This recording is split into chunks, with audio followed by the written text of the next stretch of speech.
कोपरोली प्राथमिक आरोग्य केंद्र डॉक्टराअभावी पडले ओस, रुग्णांची गैरसोय।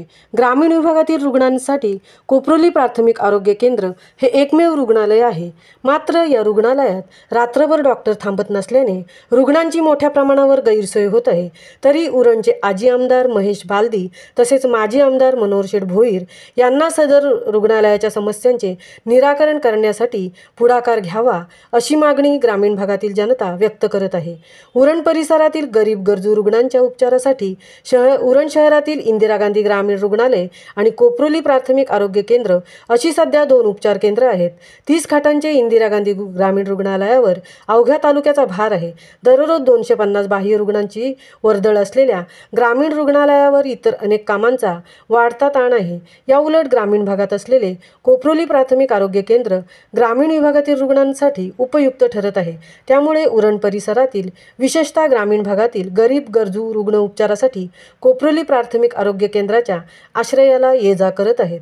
मात्र ग्रामीण भागातील गरीब गरजू रुग्ण उपचारासाठी कोपरोली प्राथमिक आरोग्य केंद्रात ये-जा करत असताना मात्र रात्री 7 वाजल्यानंतर या कोपरोली प्राथमिक आरोग्य केंद्रात एकही डॉक्टर थांबत नसल्याने उपचारासाठी येणाऱ्या रुग्णांची मोठ्या प्रमाणावर गैरसोय होत आहे।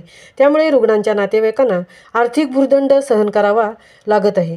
नवी मुंबई येथील रुग्णालयात उपचारार्थ दाखल करावे लागत आहेत।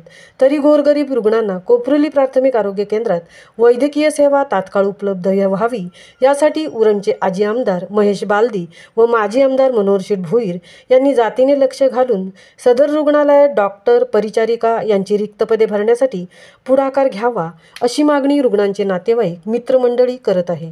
कोपरोली प्राथमिक आरोग्य केंद्रात सध्या फक्त 2च महिला डॉक्टर कार्यरत आहेत। मात्र दोन्ही महिला डॉक्टर रात्री 7 नंतर थांबत नाही। त्यामुळे रुग्णांची गैरसोय होऊ लागली आहे। ही गैरसोय दूर करण्यासाठी प्रयत्न सुरू आहेत। डॉक्टर राजेंद्र इटकरे, तालुका वैद्यकीय अधिकारी, महामुंबईसह अनंत नारंगीकर, उरण।